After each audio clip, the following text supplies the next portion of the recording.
Welcome, my dear students of class 8A and 8B. Today, the following points, please look at it. I am going to re-explain. First point, conquest of the Maratha kingdom. Conquest of the Maratha kingdom means, the Marathas were determined to establish themselves as a central power in India. But their hope nipped in the bud. Why? Because of the British influence.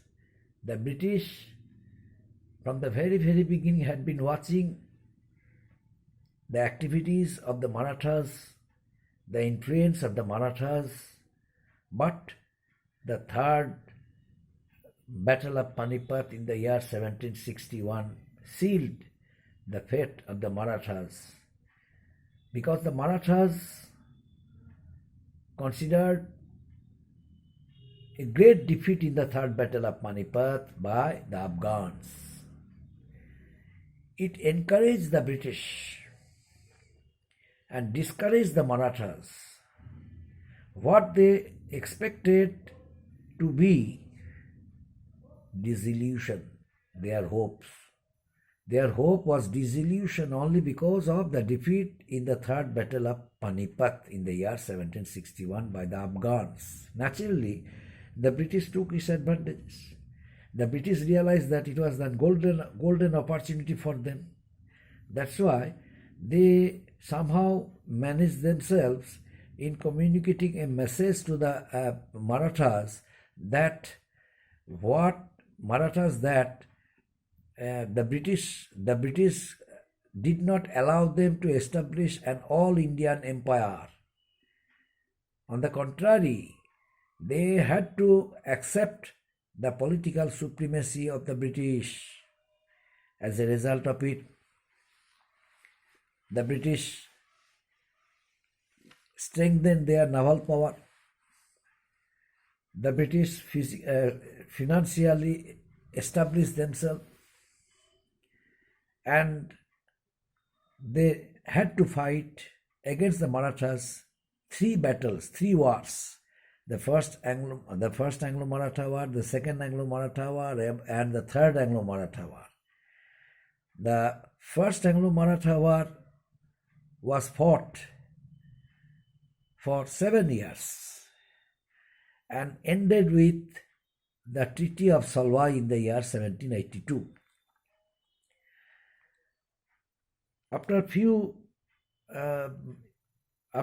years later, the second Anglo-Maratha War also took place.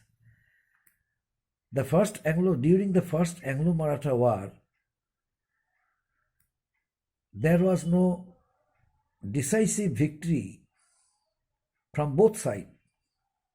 There was no decisive victory from both the sides, either the Marathas or the British.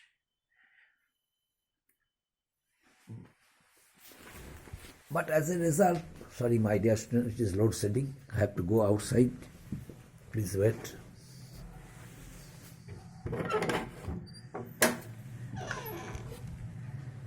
As a result of it, my dear students, the British had to consider, the Marathas had to consider a great defeat in the second Anglo-Maratha War.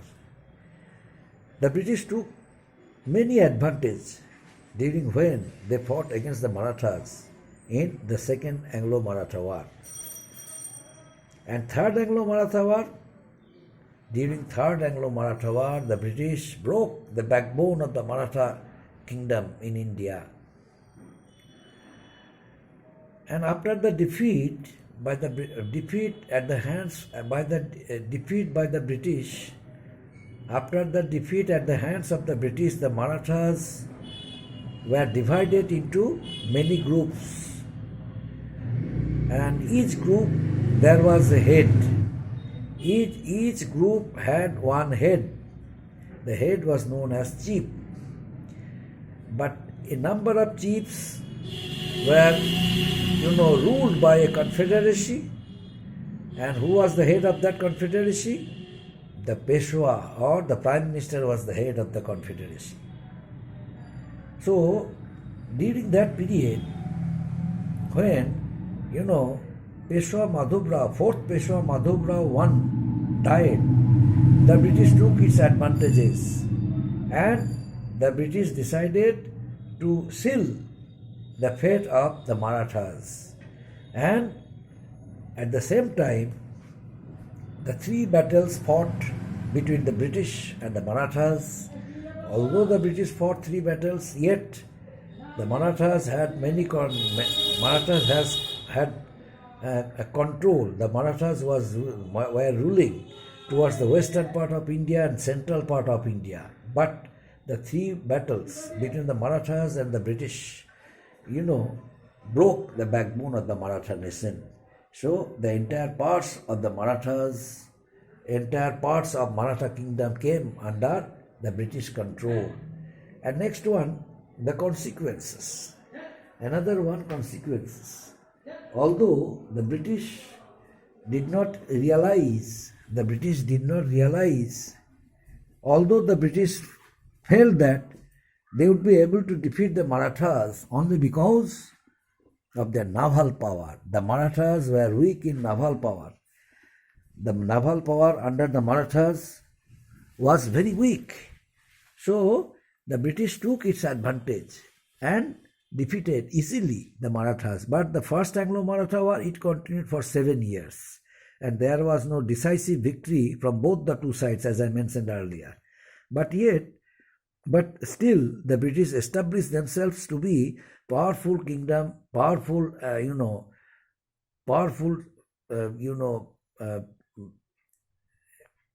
company, powerful political group in India.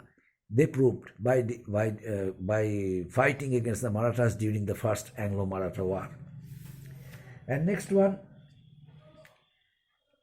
the Third Anglo-Maratha War. What was about the consequence of the Third Anglo-Maratha War? The Third Anglo-Maratha War was led by, Bajirao II. Bajirao II was defeated by the British and was pensioned off to Bithur in Kanpur, and he had to stay there till his death. That was a very sympathetic matter with Bajirao II, who was once upon a time a powerful Peshwa of the Maratha region. He had to consider a defeat in the third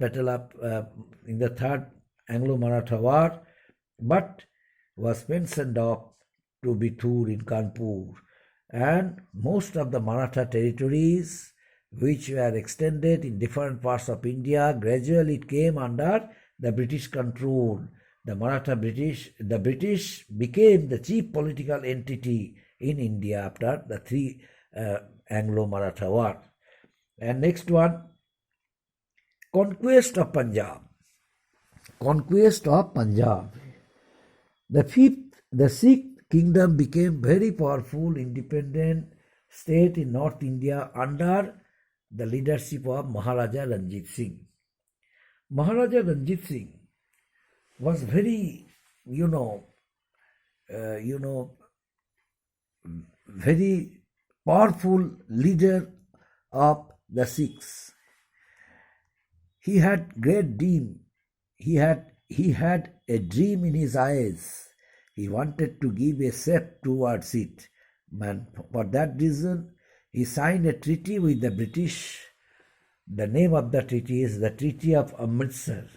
Under the terms of the treaty, it was decided that the Sikhs would not disturb the British. On the contrary, the British also would not disturb them. The British would never interfere in their political conflicts. The British would not disturb them while facing various types of political conflicts and contradiction among themselves. But the British followed it under the terms of the Treaty of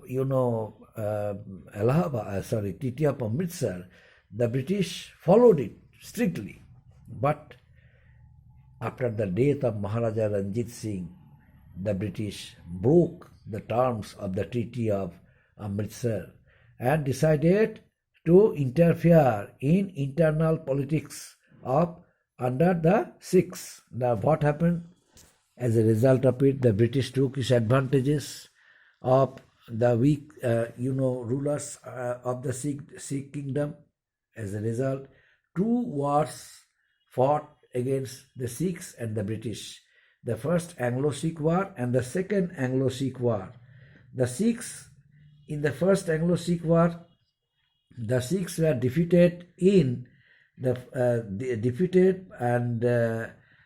after its defeat, the Sikhs signed the Treaty of Lahore, and according to that treaty, it was decided that the 2/3 of their kingdom and some of the territories extending from the Beas to the Satluj River, they would have to hand over it to the British.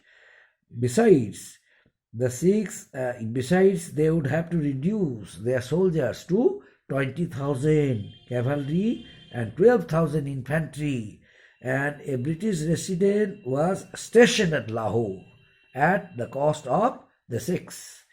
The Second Anglo-Sikh War, during Second Anglo-Sikh War, the Second Anglo-Sikh War sealed the fate of the Sikhs. As a result, the British established their political influence over the Sikh region also. And next one, Dalhousie, Lord Dalhousie, Doctrine of Lapse. Lord Dalhousie decided to adopt a new policy. What is the policy? What is the name of the policy? The name of the policy is Doctrine of Lapse. Lord Dalhousie's policy of Doctrine of Lapse gave a strong position, gave the British a strong position in India. How? As per the terms of the Doctrine of Lapse, no Indian ruler after the death of an Indian ruler, the ruler leaving no natural heir would be unable, his wife would be unable to adopt any son. That means one Indian king, suppose one Indian king died suddenly, but he had no natural heir. He had no legal heir to the throne. In that case, earlier, what was the system? Earlier, the king left. The king died. The king suddenly died without leaving any natural heir or legal heir to the throne. His widow widows could adopt a son, according to which the adopted son, after the death of that very widow or widows, would become the owner, or would ascend to the throne. But ultimately what happened? Under the new system of the Doctrine of Lapse, a ruler died leaving no natural heir. His kingdom would come automatically under the British control. The deceased ruler's wife would be unable to adopt any son. If she would adopt any son, the adopted son would not be recognized by the Britishers to be the legal heir to the throne of the deceased ruler. As per the terms of the Doctrine of Lapse, a number of Indian states came under the British control. And so many states who did not want to surrender their states for the Britishers, they challenged the authority of the Britishers. Gradually, they fought one by one against the British, and either were defeated or were killed by the Britishers. For example, Rani Lakshmibai, Rani Lakshmibai fought. Rani Lakshmibai did not want to hand over his state for the Britishers, but decided to fight. So she fought bravely, but she sacrificed her life because her adopted son Anand Rao's demand to the throne was not recognized by the British. So Rani fought and sacrificed her life. Similarly, Begum Hazrat Mahal also fought, and Peshwa Bajirao II's adopted son Nana Sahib's pensioned off. The British stopped paying pension to Nana Sahib. Bajirao, Peshwa Bajirao II's pension, which had been recognizing by the British during till his death. After the death of Peshwa Bajirao II, his adopted son's pension, his adopted son, who was his adopted son? Nana Sahib was his adopted son. So Nana Sahib's pension was stopped by the British. Nana Sahib felt insulted and fought against the British.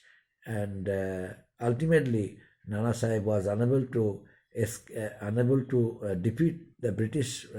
Although in the first half, Nana Sahib was able to defeat the British soldiers, but in the second half of war between Nana Sahib and the British defeated the soldiers of Nana Sahib, and Nana Sahib, fled. Nana Sahib escaped and somehow managed to save his life. So by this way, a number of Indian states, they fought against the British, and finally either they were killed or they were defeated and sacrificed their territories for the British. Up to this, my dear students, few points also are left. Next day that will be discussed. Up to this, thank you.